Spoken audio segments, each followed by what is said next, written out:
Picture चालू करो बे। भारत की सेना सबसे ज्यादा वीर है पूरे विश्व में। क्या ये सत्य नहीं है? राहुल गांधी ने बोला कि भारत की सेना चीनी सेना से पिट गई। तो मैं पूछना चाहता हूं, अरे पिटा कोई है तो वो भारतीय राजनीति में राहुल गांधी है जो लॉन्च नहीं हो पाता है। भारत की सेना तो वो है जो चीन की सेना को खदेड़ देती है। ये क्यों बोला गया? ये इसलिए बोला गया क्योंकि ये करार है। करार बाध्य करता है गांधी परिवार को। मैं चुनौती से कहता हूं, 9.5 साल में एक बार चीन की या चीन के सेना के खिलाफ एक शब्द गांधी परिवार ने कभी बोला हो।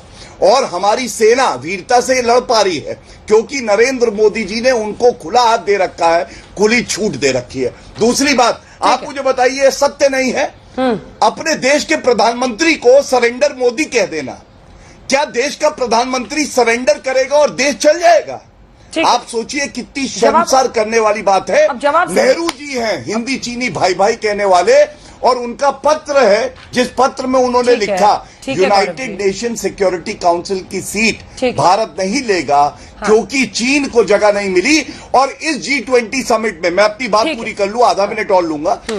इस G20 समिट में खबर आपके चैनल पे भी चली कि भारत आज वो देश है जिसको यूनाइटेड नेशन सिक्योरिटी काउंसिल में जगह मिलनी चाहिए, ये अनिवार्य है। तो फर्क देखिए, एक तरफ मोदी जी जो ये सुनिश्चित कर रहे हैं कि भारत का स्थान यूनाइटेड नेशन सिक्योरिटी काउंसिल में हो, और एक जवाहरलाल नेहरू जिन्होंने 43,000 स्क्वायर किलोमीटर जमीन हमारी चीन को दे दी और कुछ नहीं किया। और यहाँ पे आके ये लोग सवाल करते हैं। और दुख तब होता है जब राहुल गांधी विदेशी धरती पर जाके जख्मों को कुरेदते हैं और झूठा एक प्रोपेगेंडा फैलाते हैं। कितना उचित है क्या पूछा नहीं जाएगा? इसमें मुलाकात की तस्वीर है। उनका यह आरोप है कि मुलाकात तक बात नहीं रुकी, कांग्रेस पार्टी ने डील की, MOU साइन किया चीन की पार्टी के साथ।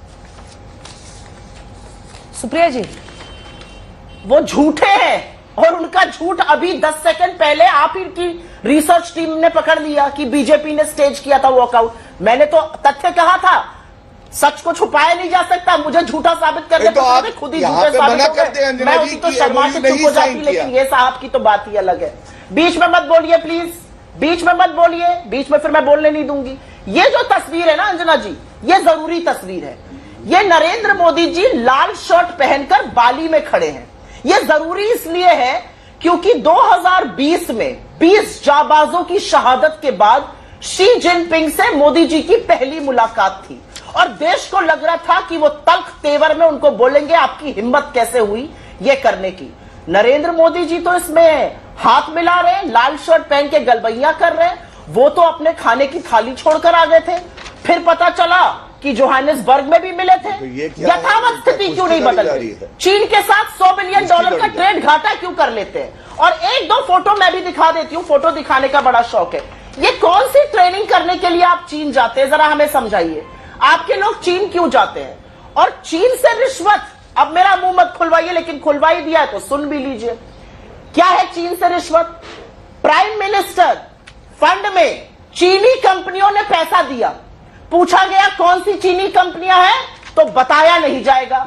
जिन चीनी कंपनियों को आप लोगों की हाथ में धूल झोंकते हैं कि आप एप्स को बैन कर रहे हैं, चीनी कंपनी से पैसा डकार रहे हैं। किस चीज में लग रहा है पैसा? कितना पैसा किसने दिया? उसका क्या बात हुई? इसीलिए ट्रेड डेफिसिट बढ़ाया, इसीलिए भारत की निर्भरता चीन पर बढ़ाई। मैं तो यह भी कह सकती हूं, लेकिन असलियत यह है ना अंजना जी, डिबेट मुद्दों पर होना चाहिए। और मैं वापस मुद्दे पर आना चाहती हूं। प्रधानमंत्री मोदी क्यों नहीं मणिपुर जा रहे? 3 दिन पहले 4 लोगों की हत्या हुई, 6 जगह घाटी में कर्फ्यू लगा हुआ है। यह मेरा पहला सवाल है। मेरा दूसरा सवाल प्रधानमंत्री मोदी और उनके प्रवक्ताओं से एक है, और ये बहुत गंभीर सवाल है। आपको इंडिया नाम से क्या आपत्ति हुई और कब से आपत्ति शुरू हुई? आपने तो skill India, startup India, digital India, make in India तमाम जगह रखी थी। आप तो न्यू इंडिया बनाने चले थे। तो आप गुलामी की लड़ाई तब लड़ रहे थे या अब लड़ रहे हैं? ये दूसरा सवाल है। तीसरा मेरा एक बहुत इंपॉर्टेंट सवाल है मोदी जी से, और वो सवाल इसलिए है क्योंकि हमने ही भारत पेट्रोलियम बनाया और हमने ही इंडियन ऑयल बनाया, हमने ही भारत इलेक्ट्रिकल लिमिटेड बनाया और हमने ही रिजर्व बैंक ऑफ इंडिया की स्थापना करी, हमने ही हिंदुस्तान एरोनॉटिक्स लिमिटेड बनाया और हमने ही भारत इलेक्ट्रिकल बनाया। तो मेरा ये आशा करता हूँ आपको ये डिबेट बहुत अच्छा लगा होगा, तो कमेंट बॉक्स में अपनी राय जरूर बताएं। ऐसे वीडियो देखने के लिए हमारे चैनल को सब्सक्राइब करें। मिलते हैं अगले वीडियो में, तब तक के लिए जय हिंद, जय भारत।